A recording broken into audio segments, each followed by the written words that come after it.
everyone. Welcome to today's presentation of Did the Rabbis Make Up All These Laws? Meaning the Torah Ba'al Peh, the oral law within Judaism. Where's it from? Is it the rabbis of the Talmud made it up? Has a Sinai origin? What is it? So let's start off with everybody understands we have a Torah Shebiksav. We have a written Torah. That's the 5 books of Moses, Chamisha Chumshei Torah, given to the Jewish people at Sinai. There are classes on that, and you could view them. Today, we're going to go to the next step, the Torah Sheba'al Peh. The Torah Shebiksav, the written Torah,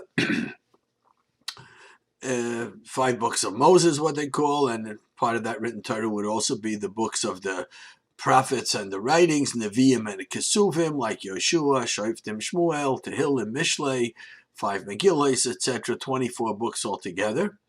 And those 24 books were already in their final, concluded form.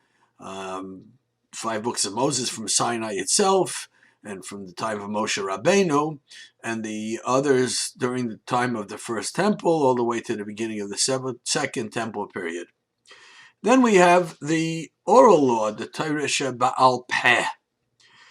First, before we talk about the origins of Torah Sheba'al Peh, we'd have to just define exactly what it is. So, people are very aware of the main books of Judaism.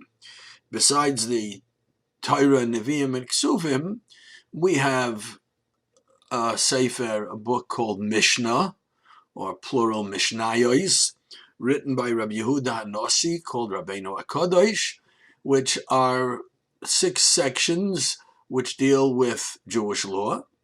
We have the vast, gigantic commentary written by a lot of rabbis together and edited by Rav Ashi. All those rabbis are not rabbis of our time. They're the great, gigantic Talmudic scholars, Tanoim and Amoiroim of over 1,500 years ago. And they wrote the Gemara, the vast commentary on the Mishnah. The Mishnah and its vast commentary Gemara are published and written today in one huge set of volumes, and the collective name is Talmud. The Talmud being not particularly easy because it's many volumes long and the subject matter is arranged in a way different than our thinking patterns, and it's in Aramaic, and it's difficult, so there have been numerous attempts, successful ones, at sort of putting together the Talmud's laws in an easier to understand way.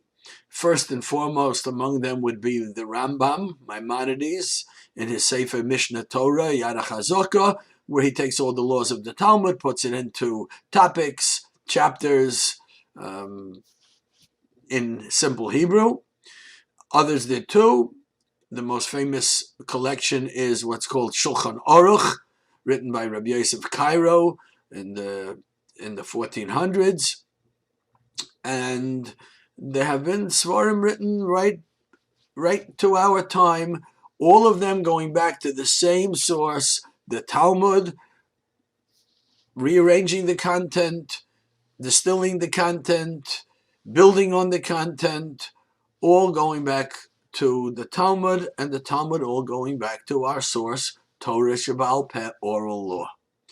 Oral law, it's called because until Rabbi Yehuda HaNasi came along and wrote down the Mishnah and the subsequent Gemara into this Talmud, all of that body of knowledge was oral, means it was transmitted from Moses, our teacher, throughout the generations for hundreds and hundreds of years until the time of Yehuda HaNasi.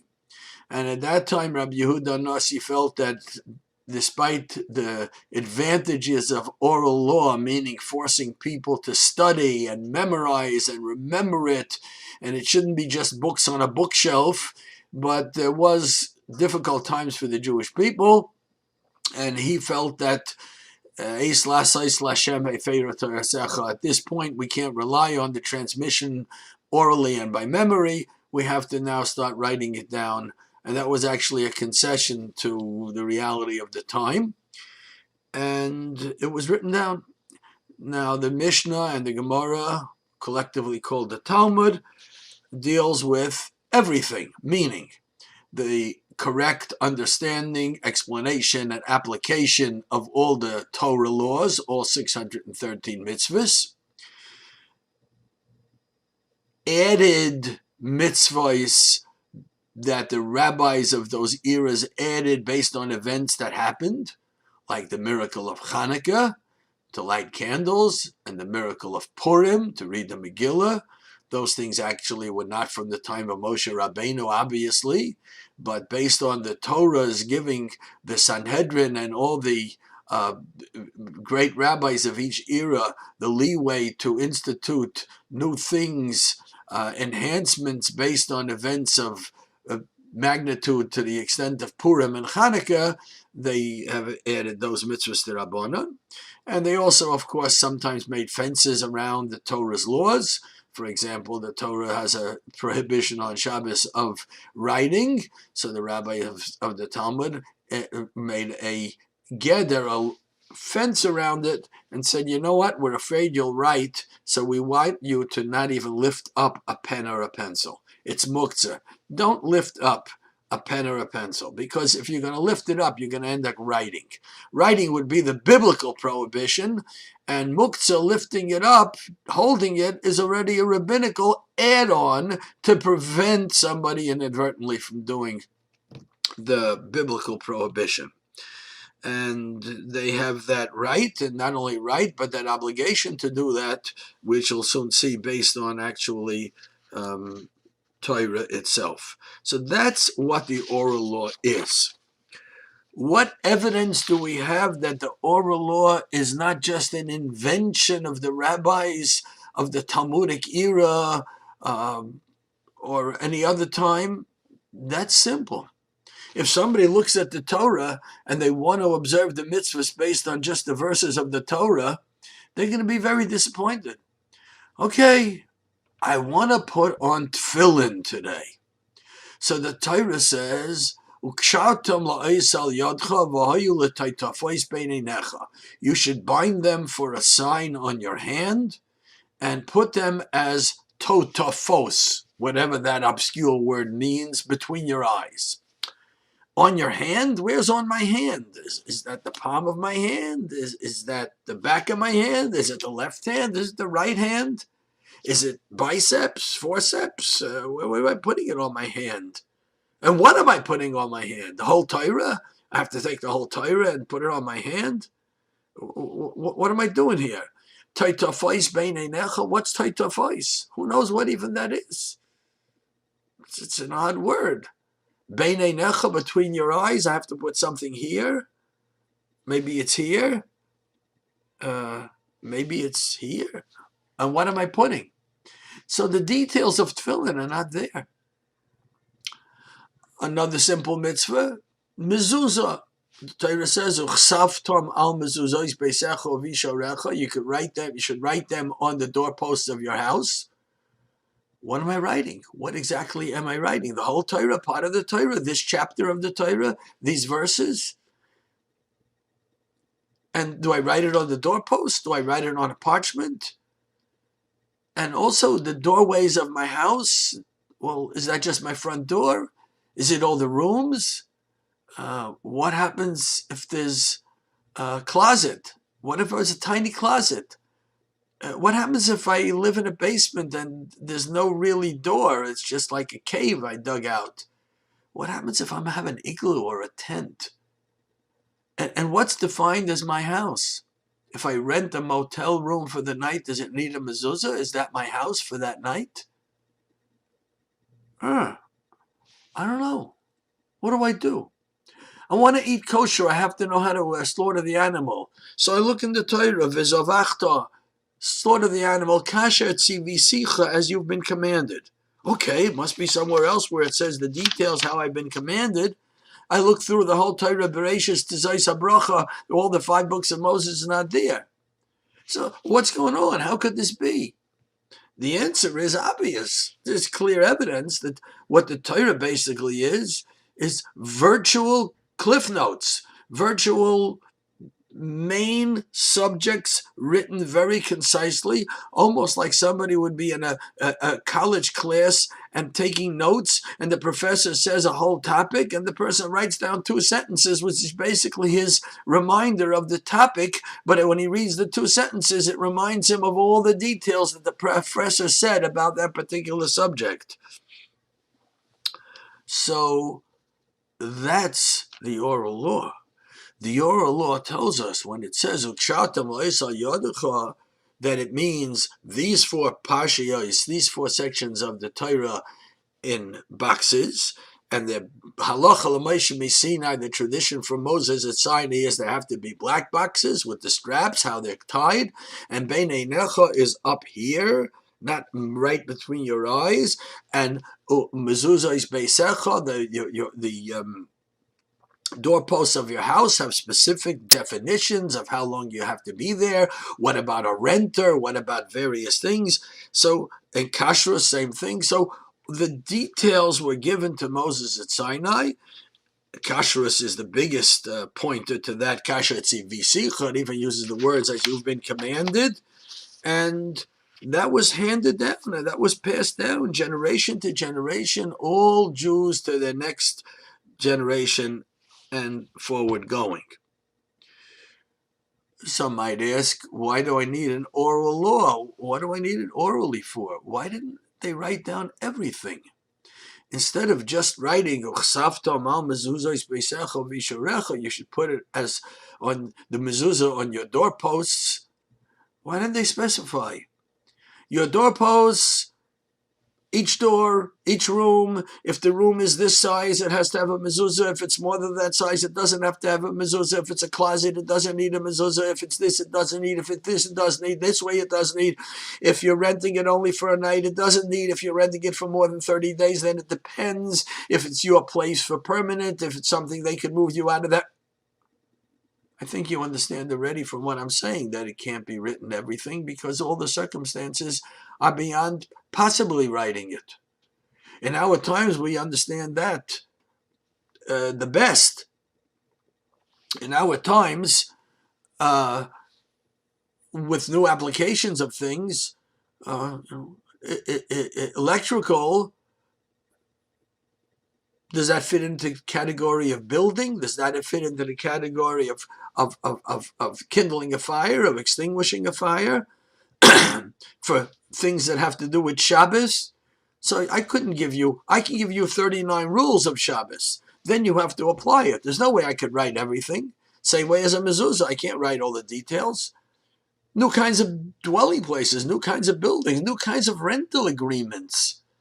Basically, the Torah can only give you the mitzvah. And the application of the mitzvah has to be applied as it goes down the line. The rabbis of the Talmud gave us as many details as possible to actually implement the application of each one in its place and time, but right down till this very day, when something new comes along technologically or something, we're taking the same thing and building upon it. I'd hate to use a secular example, but I mean, the Supreme Court in the United States, Lahavdil Elef Havdolos, is supposed to see if something's constitutional. What does that mean, constitutional? The Constitution was written in 1776 or 1789 or whatever year it was written. And what does it mean constitutional? The Constitution has anything about the details they're talking about? No, they're supposed to apply the original constitutional law. And how does that apply to this new case? Lahavdil, so to speak, the rabbis are doing the same thing today. How does this apply to that? If I'm not allowed to carry in a public domain, and that's the law in the Torah, okay. when I have something new, is that something I'm carrying? There was no wristwatches in the time of Moshe Rabbeinu. If I'm wearing a wristwatch outside on Shabbos, is that carrying? Or is that no different than my shirt or my pants? And it's a garment. That's in the oral law. And it might not even be a Talmudic oral law. It has to be Talmudic oral law applied to the situation. These eyeglasses, they didn't have eyeglasses like these even 200 years ago. If I wear them outside on Shabbos, is this part of my malbush, my dress? Or is this an external thing that I'm carrying on my face? How could they have written about that thousands of years ago? What they've written about it is, here's the application of what's called a garment and what's called a thing you're carrying. What's a jewelry ornament which can be worn on Shabbos and what isn't, and we apply it. And that's why the oral law wasn't actually written down. Now, there are those who will say, okay, fine, an oral law from Sinai. It's clear that there is, any mitzvah, I don't have enough details in the Torah without a teacher teaching me the oral law. And I even understand that these are not interpretations of the law. They're actually explanations and applications. Interpretation starts becoming, I'm interpreting, I'm adjusting or something. No, they're applying it without my personal feelings or adjustments. But still, at the end, if I study the Talmud, and even if I study the later Talmudic codifiers like Maimonides, etc., I find so many arguments and so many differences of opinion. So how could that be if it's all from Sinai and the oral law is from Sinai? So how could there be such differences of opinion? How is it possible? So let's start off by answering that question in the most simple form. There are not too many differences of opinion. The differences of opinion are generally insignificant. There's no difference of opinion that Shabbos is the seventh day of the week. There's nobody saying Shabbos is Wednesday. There's no difference of opinion that Shabbos starts at nightfall Friday till nightfall Shabbos. There's no difference of opinion. There are 39 categories of work on Shabbos, and there's no difference of opinion what those 39 categories of work are. There's no difference of opinion regarding Kiddush, regarding Havdalah, regarding the 3 meals on Shabbos, regarding the prayers on Shabbos, regarding the prayers of the weekdays. There's no differences of opinion of putting on tefillin, that we put on tefillin weekdays and not Shabbos. There's no opinion coming along that a mezuzah has to be knocked into your desk or your kitchen cabinets. So in essence, 99% of Jewish law and Jewish practice has no difference of opinion. It's in minor areas that there could be somehow a slight difference of opinion. And that somehow slight difference of opinion is actually most of the time for one of a few possible reasons. One could be that the law was actually revealed at Sinai. There was an actual law revealed at Sinai, and somehow along the way it was actually forgotten.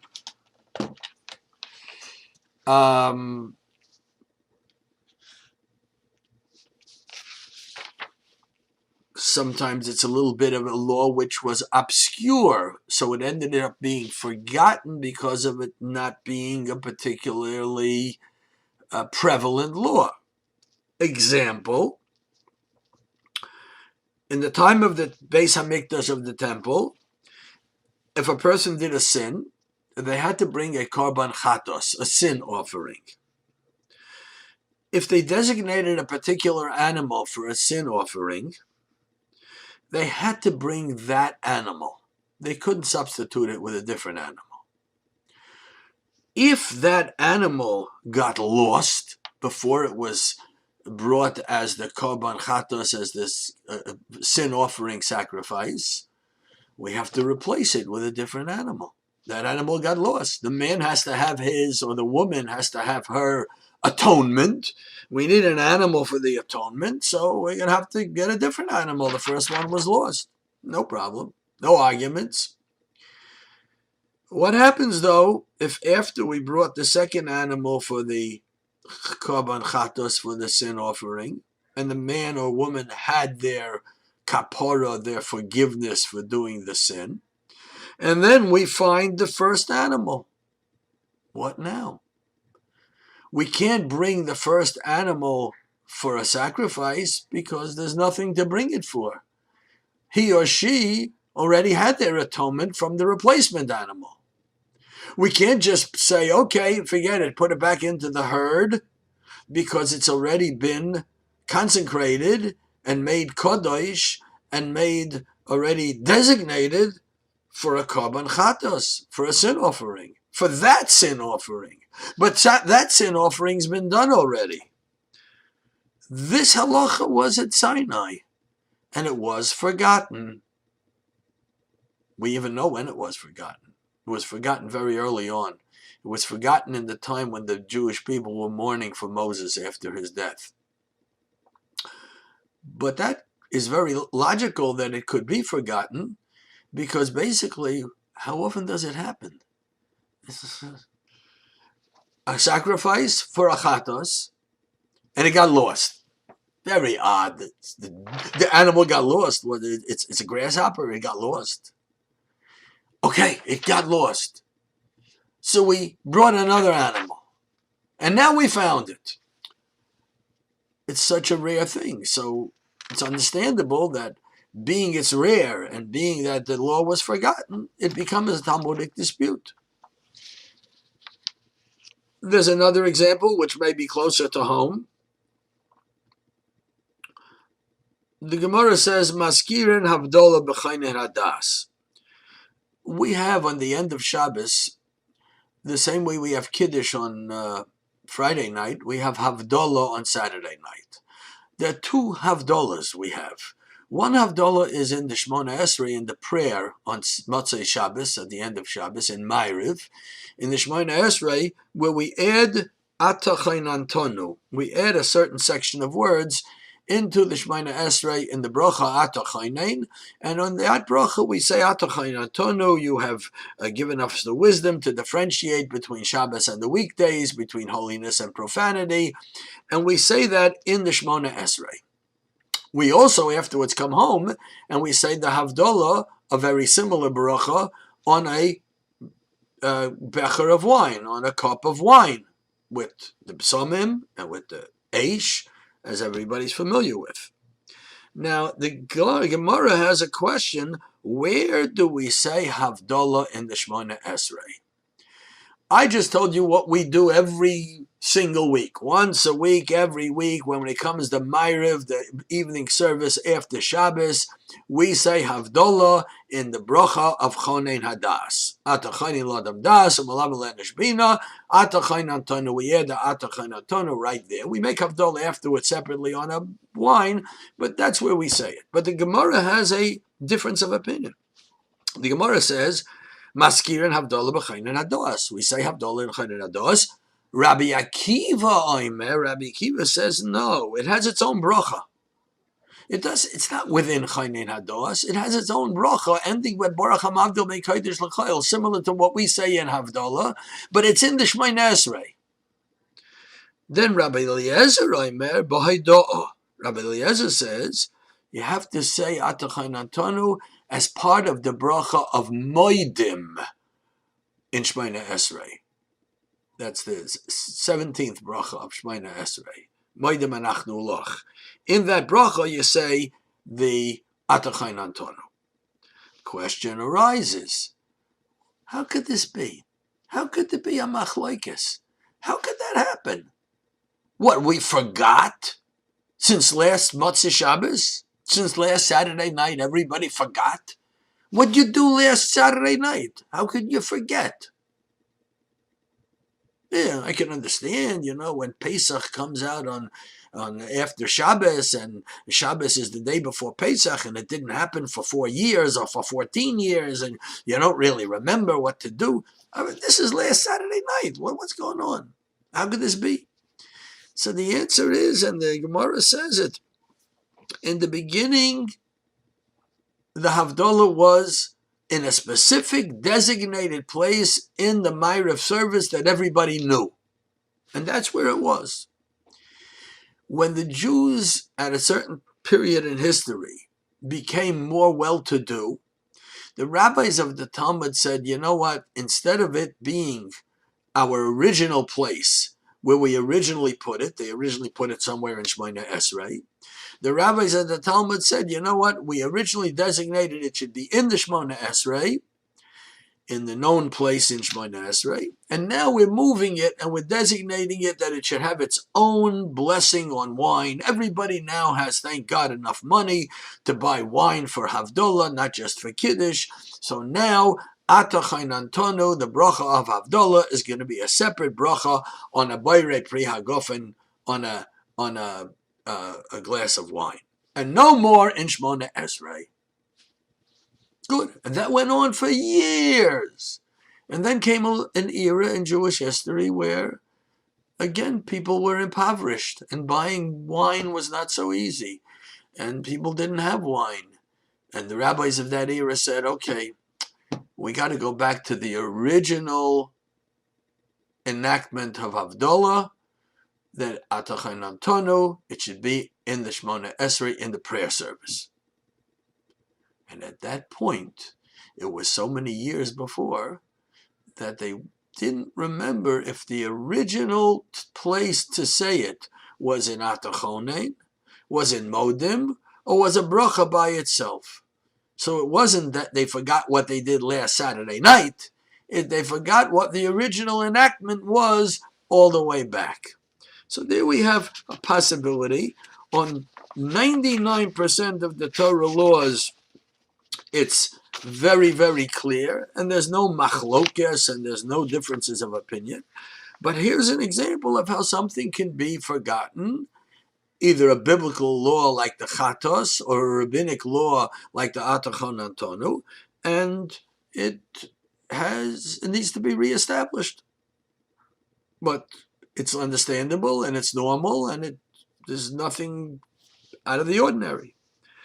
There's another possibility, and this is not just a possibility, but really a reality, that not everything was told to Moses at Sinai.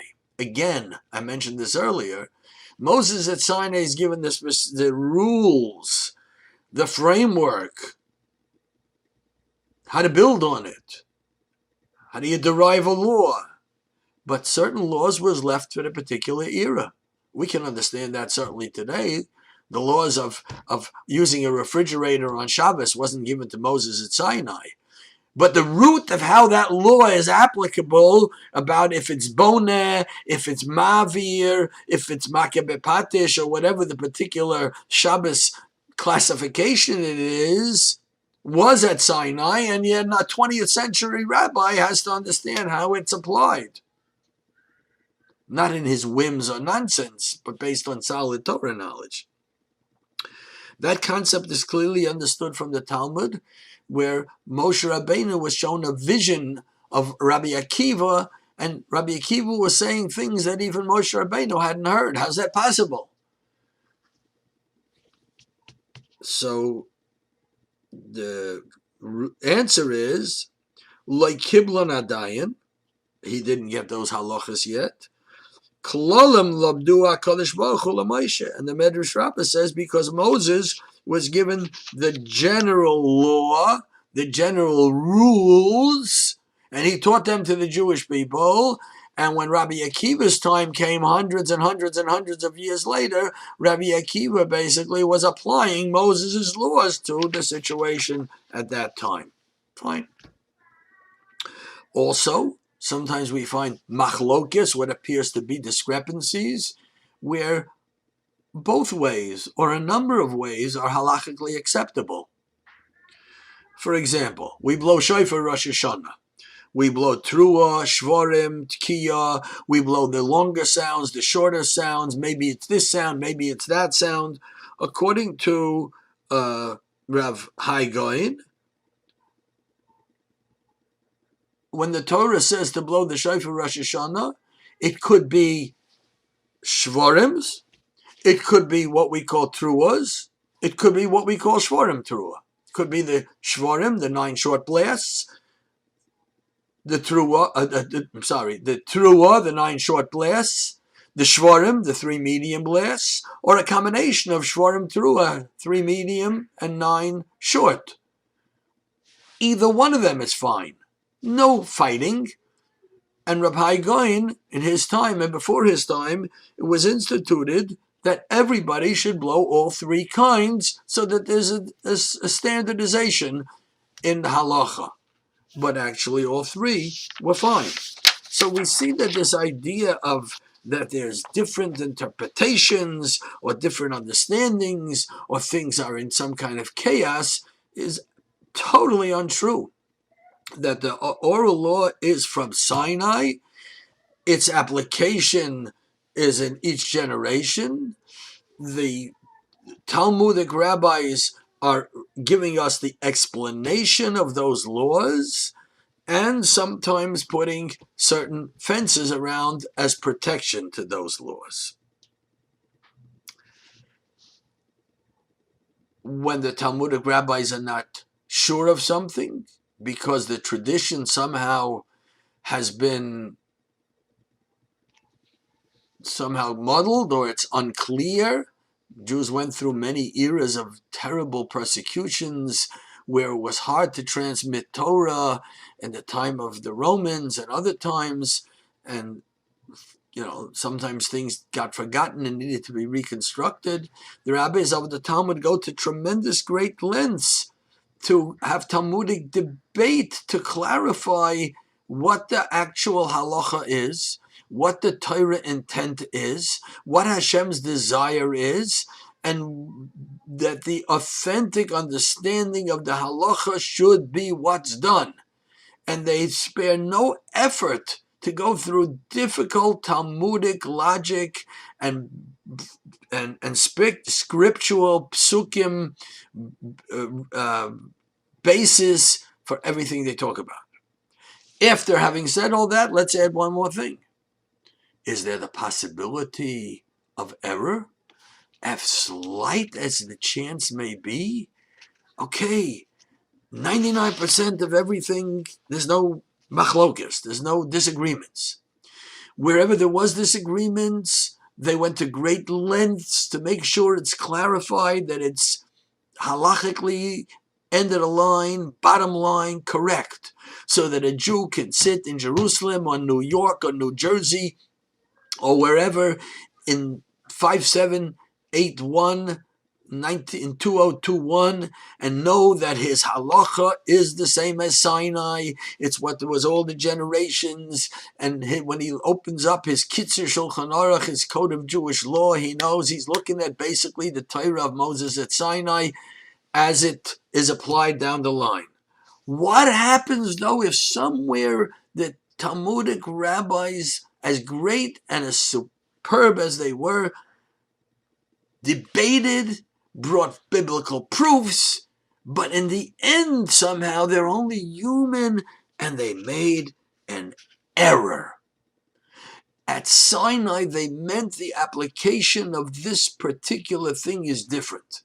When they said the mitzvah, uchsavtam al mezuzos beisecho visharecha, you should write them on the mezuzos of your doors, it meant this kind of door, this kind of door, this kind of door, this kind of door, this kind of door, just like you have it. But that other kind of door that you're saying it needs a mezuzah, it's an archway with only one wall going out, and the other side doesn't have a archway, and it doesn't have a door on it, and it's this high. And the rabbis at the Talmud said it needs a mezuzah, but really the original intent was that doesn't need a mezuzah, or vice versa. Okay, I'm picky. Nevertheless, what do we do with that? Possibility of error. Be happy, don't worry. Number one, there's a Torah mitzvah.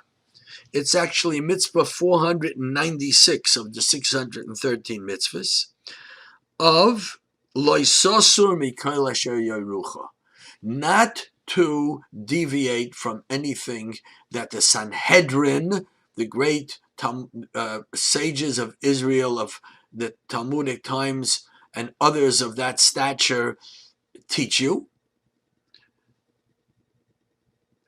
And the mitzvah is loisosur mikol asher yorucha, and it says in the Torah, do not go right or left from what they say. The question is, why does it say right or left? Don't do what they say. Don't deviate. Don't deviate right. Don't deviate left. So the extra words are to tell you that even if they say left is right and right is left, or you're sure that what they're saying you is inaccurate, your conclusions based on your Torah knowledge says to you they're making a mistake. Says the Torah and Hashem, and is giving a mitzvah, your mitzvah is to follow them. Yeah, your logic says they're making a mistake. How do you like that? Maybe you're wrong, and maybe you're right. It doesn't matter. Your mitzvah is to follow them because we don't want the Torah pulled apart. We want the Torah to stay whole. So, nothing's going to happen from the small possibility of a particular mitzvah having some of its application, not Sinai original intent, but a little different because that's the way the sages understood it, and we live with that, and we don't have everybody doing their own thing because of chaos. Fine. And Hashem told us the stamp of approval ahead of time. I'm giving you a mitzvah to follow them even when they're not what I originally intended. How do you like that? Fine and good. I could end the class now, but I won't. Because I'm going to tell you that there's even another mitzvah which makes the case stronger. There's another mitzvah, which is mitzvah 78 in the Torah, of achrei rabim lahatos, to follow the majority in legal decisions. When we say the majority, we don't mean the majority of the popular vote in a democracy or charlatans that play rabbi and can tell you you can drive on Shabbos and do whatever you want and other nonsense. We're talking about the real thing. So we're talking about achrei rabim lahatos is a mitzvah to follow the majority in legal decisions. The majority, again, I'm telling you, is the majority of real bona fide rabbis. The same way lahavdil, if it's a legal issue, it's not, vote on a legal issue by laymen's. It's a vote on a legal issue by real lawyers. And if it's a medical issue, it's medical doctor opinion, not hamoinam opinion. And if it has to do with the mechanics of your car, and we're trying to figure out how to put the carburetor together with the accelerator or something, it has nothing to do with what somebody in the street's going to say. It has to do with what the most of the mechanics think is right. And we're going by that. Without all my mundane examples, achrei rabim lahatos, to follow the majority in legal decisions, basically means that the Torah is saying that what they decide is my will, says Hashem. I'm giving you a mitzvah that what the majority say is my will. It's not a concession. Okay, the Torah is handed to humans. Humans apply it the best they can, and that's it, and it's fine. And we accept it that it imperfection. No! Once it's achrei rabim lahatos, it's actually perfection. And I want the halacha to be, and the halacha is supposed to be like they say, because Torah loy b'shamayim, it's not in the heavens anymore, it's given to you to apply it. And with that we can actually understand the famous Talmudic statement that Elu ve'elu divrei Elokim chayim. Beis Shammai and Beis Hillel, the house of Hillel and the house of Shammai, had a disagreement about Hanukkah candles. Should we light them first day 1, second day 2, third day 3, fourth day 4, up to 8? Or should we light them the other way? 8 the first night, 7 the next night, 6 the next night, 5 the next night, down to 1. Logically, well, one way makes sense because we make the mitzvah bigger and bigger and bigger, 1 to 8. The other way makes sense too because the oil burned less and less and less oil each night. 8 the first night, 7, 6, down to no oil after 8 days. So the Gemara's conclusion is, Elu ve'elu divrei Elokim Chaim. Both of them are the words and the will of the living God. But the halacha is like Beis Hillel that we do 1, 2, 3, 4, not 8, 7, 6, 5. So how can you say Elu ve'elu divrei Elohim Chaim? Both of those are acceptable by Hashem, but the halacha is like this? The answer is yes, exactly what we're saying. Both of them are acceptable by Hashem. Hashem wants to know what the conclusion of the Talmudic rabbis is going to be. That's my will. The other opinion was fine, good. Before there was a halachic decision, both of them are acceptable to me, Hashem. Both of them are acceptable, Elikim Chaim. But halacha, in practice, it's what the decision is here. So we have actually a very, very solid understanding of the oral law being Sinai, as we have clear evidence of it from Tefillin and Kashrus and the 39 categories of work on Shabbos, Mezuzah, across the board, hundreds and hundreds of mitzvahs.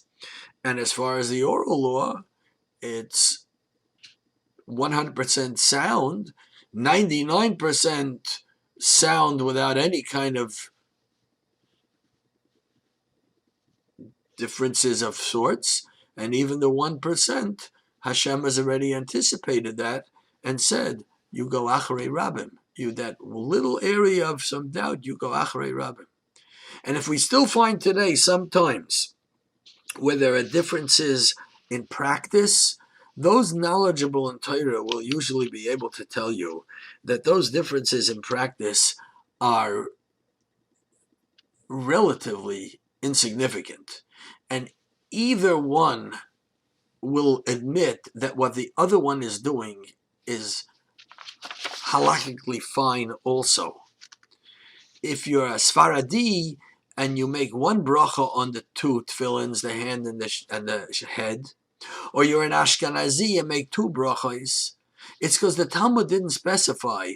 The Talmud says, understanding of that without the details of the brachos. So the application of it is understood differently by the Sephardic community as far as the Ashkenazi community. Neither one is going to say the other one is in error. Both are fine. Elu divrei Elokim Chaim. I have my minhag, I have my custom, we have our way as Ashkenazim or as Sfaradim. But in actuality, it's not in areas where it's, God forbid, making a pirud or tearing asunder the Torah in any way. And finally, there's also sometimes where the modern application of something and applying something in the modern setting, using the same Torah principles, can have a different shikul hadas, a different understanding among different rabbis, and in that area there may be room for legitimacy. I give the simplest example. I talked about a wristwatch on Shabbos. Is a wristwatch an ornament and can be worn, or is it a masui, something that's basically you're carrying it on your wrist? So the general idea is, well, if it's a gold wristwatch or a silver or a bracelet kind of wristwatch, which you would probably wear even if the watch isn't telling the right time because it's a nice thing, you know, it's gold and it has a nice band, and you probably aren't wearing it for its functionality, you're wearing it mostly as jewelry, then it's okay. And if it's being worn mostly as a timepiece, and if it doesn't tell time, you would take it off, then it's really not a piece of jewelry. Now, exactly the fine line, if it's gold or it's fake gold or it's this or it's that, there's room for differences of opinion without it being any kind of halachic problem. And the fact that one rabbi looks at it like this and one rabbi looks at it like that is not some kind of, hey, what's going on here in the Torah? Just the opposite. They're using the same principles and could be that the application, which everybody is applying it, also this is a tachshet or this is a maso, is it an ornament or is it a thing that I'm carrying, is something that has room for Elu v'Elu Direlikim Chaim. Hashem should help us. We should be able to learn the Torah, understand the Torah, observe the Torah, and understand that the Torah is Torah's emes. Torah Shebeksav, Torah Shebal Peh, the written Torah, and the Torah and its complementary oral Torah, Elu v'Elu Direlikim Chaim. And Hashem should give us Chaim, Uvracha, happiness and Simcha, long life to observe the Torah and to be happy doing the mitzvahs. Thank you, everybody.